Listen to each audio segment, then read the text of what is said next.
5 hours out from the South Col, before dawn on Everest. The bitter cold wreaks havoc with the camera. But as the sun finally hits the climbers, the camera, shot by Pete Athens, warms up and records a steady image. Brent and Pete, with a team of Sherpas, have been breaking trail most of the morning. I was in the lead after a few hours. I'd never seen that much snow, ever. I mean, I was in chest-deep snow. Then, once we got on the ridge, it was blown pretty clear. Pete isn't just breaking trail for his own team.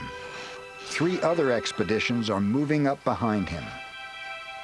We look back and see this line of 30 or 40 people basically drafting us. What do you make of all these people behind us? Better to be in front. How long till the South Summit, you reckon? 2 hours.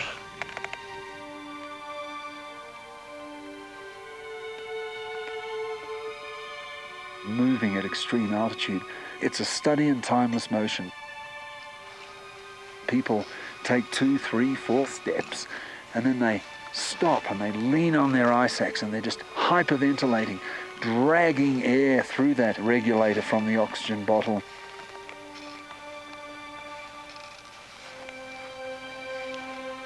You've got to try to temper your rate of movement to what you can sustain with your breathing, which isn't very much.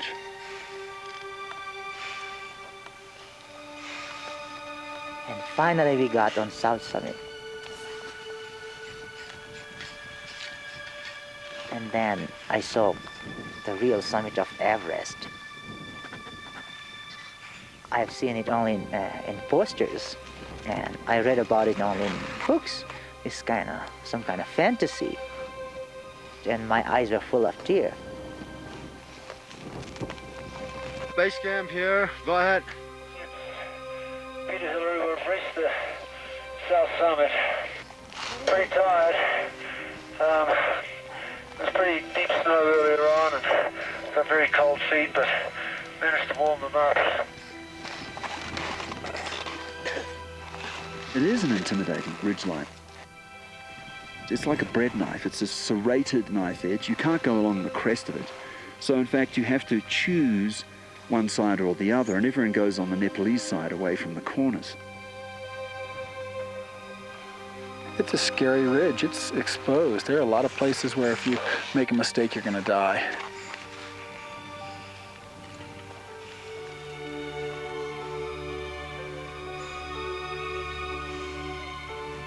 Today, fixed ropes aid climbers in the thin air. But Hillary and Tenzing had no security. What lay ahead was a rock outcrop, later called the Hillary Step. No one knew if it was even climbable.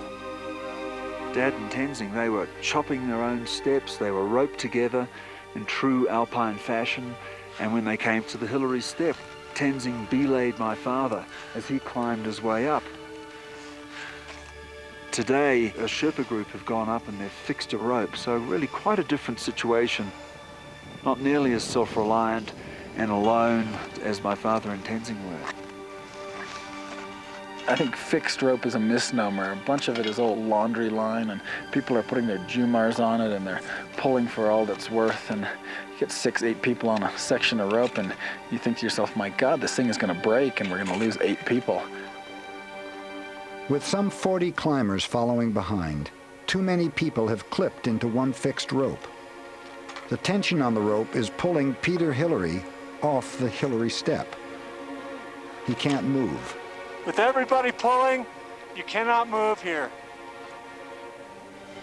You have to stagger people, okay? Tell people to drop down. They're too tight. You guys gotta stagger your people. That's a product of the guiding and the commercial trips. People want a stairway to the summit.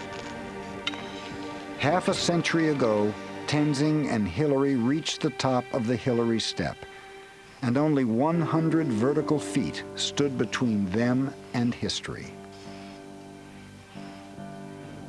There's no such thing as reaching the summit first or second. Hillary and Tenzing climbed it for passion and for exploration, not for competition. And I think my father's bottom line was it doesn't matter who climbed up there first. They both relied on each other to get up there. If one was not there, the other one wouldn't be there. My father has never said anything different to me other than that we were a team. We were tied together on a rope. At times, Tenzing had to hold me to prevent me from falling, and similarly, it was my duty to secure him and look after him. We climbed it together.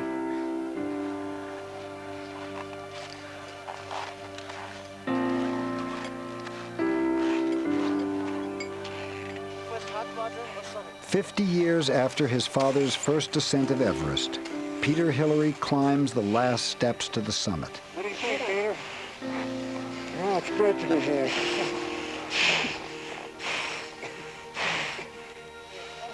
Pete Athens is here for an unprecedented 7th time, more than any other Westerner. There were upwards of 50 people on top. There were people coming up from the north side as well, so it was a little bit of an international scene up there. There were Italians and Hungarians.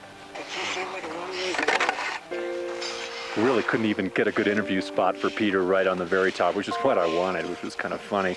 But we took it in stride. He was a little bit off to the side, which I think worked out better. Base camp, base camp. This is Everest summit, over. Yes, we copy you loud and clear. Congratulations on getting to the top. Thank you, Jomling. Everybody is here. Everybody is safe. All 5 Sherpa members, all 3 foreign members. I'm pretty low on oxygen. We're going to have to move pretty quickly to do our calls and get our photos taken, over. All right, that's great. Don't stay up there too long. The weather's moving in. So take your pictures, make your calls, and start heading down as soon as possible. Over.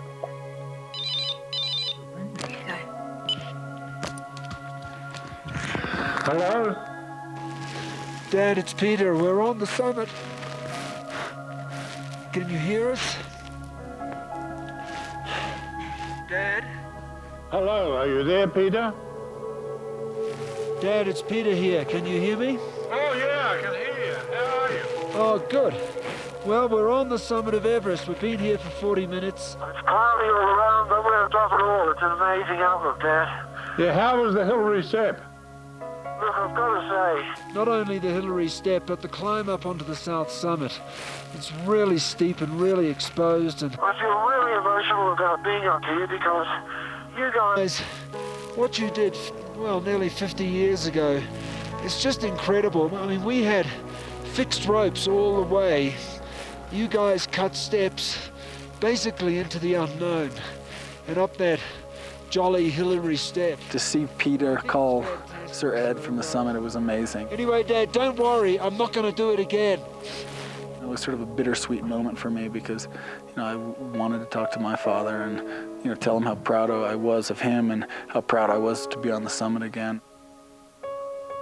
There are all sorts of questions I have about how they climbed, because that was 40 years ago and they had no support after the high camp, no Sherpas breaking trail for them, no fixed line. Sorry, Pete, I'm getting a bit emotional.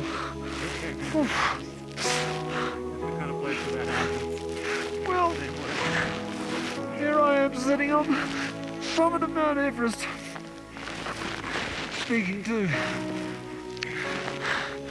people that matter most to me. I can only believe it.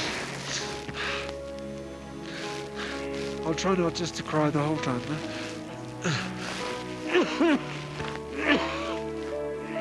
Those who have stood on the highest point on earth return with hard-earned wisdom, having caught a brief glimpse into what it might have been like for the 2 men who were first. I feel a very strong kinship with Tenzing. He always approached this mountain not as a soldier to an enemy, not as someone trying to have some type of conquest, but something like a child that climbs into the lap of its mother. I don't think he ever came here and forced his will on this mountain. I think he came to this mountain with compassion and love, and I think that's why he was successful. I was very happy, and I said, hey, look, Mother Goddess, this is my first and last time.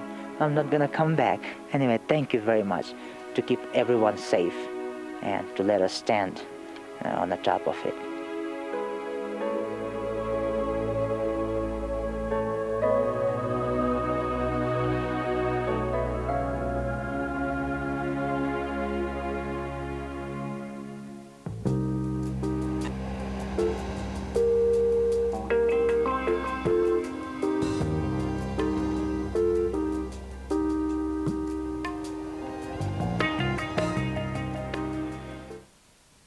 Volgende maand op National Geographic Channel.